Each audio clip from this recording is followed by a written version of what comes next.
এই দোয়াটা শিখে নেন, ইনশাআল্লাহ আপনার জীবনের সমস্ত সংকট কেটে যাবে। আমি নিজেও এই দোয়াটা বেশি বেশি করার চেষ্টা করি। দোয়াটা হচ্ছে, মুসা আলাইহিস সালাম একটা গাছের নিচে হেলান দিয়ে বসলেন, বসে দেখলেন দুজন মেয়ে দাঁড়িয়ে আছে দূরে, পানি নিতে পারছে না। লোকজন পানি নিয়ে যাচ্ছে, ওরা দাঁড়িয়ে আছে বেচারি। মুসা আলাইহিস সালাম গিয়ে বললেন, কি সমস্যা আপনাদের? এটা নিয়ে আপনারা আবার মেয়েদের সাথে কথা বলার চেষ্টা করেন, ঠিক আছে? তো মাহারাম গায়রা মাহারাম মেনে চলে। তারা বললেন যে আমাদের বাবা অনেক বৃদ্ধ মানুষ, আমরা পানি নিতে পারি না যতক্ষণ না আমাদের কম পানি নিয়ে চলে যায়। মুসা আলাইহিস সালাম একটু বললাম না, ফিজিক্যালি খুব স্ট্রং ছিলেন, থাকে না বডি বিল্ডার, সামনে গিয়ে কথা বলে সরো পানি দিতে দাও, তখন মানুষ একটু মূল্যায়ন করে না।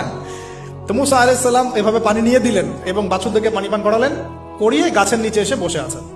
বসে বসে তিনি দোয়া করছেন, এই যে দোয়াটা তিনি দোয়া করছেন, রব্বি, একটা নেক কাজ করলেন, নেক কাজ করলেন না, মানুষের উপকার করলেন, নেক কাজ করে এসে গাছের নিচে বসে দোয়া করছেন, আল্লাহ এখানে তো আমার খাবার পানি বাসস্থান কিছুই নাই, আমি কি করব?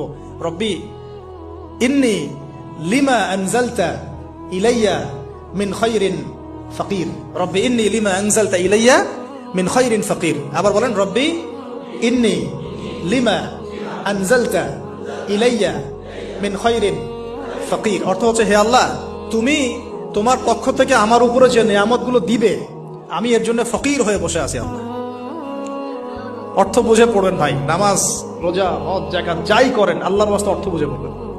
অর্থ বুঝে পড়লে আপনার ইবাদতের স্বাদ পাবেন, তৃপ্তি পাবেন, আল্লাহর সাথে কানেকশন হবে, আল্লাহর নূর পাবেন, মাআরিফত পাবেন, সত্য স্বপ্নও দেখবেন তখন ইনশাআল্লাহ।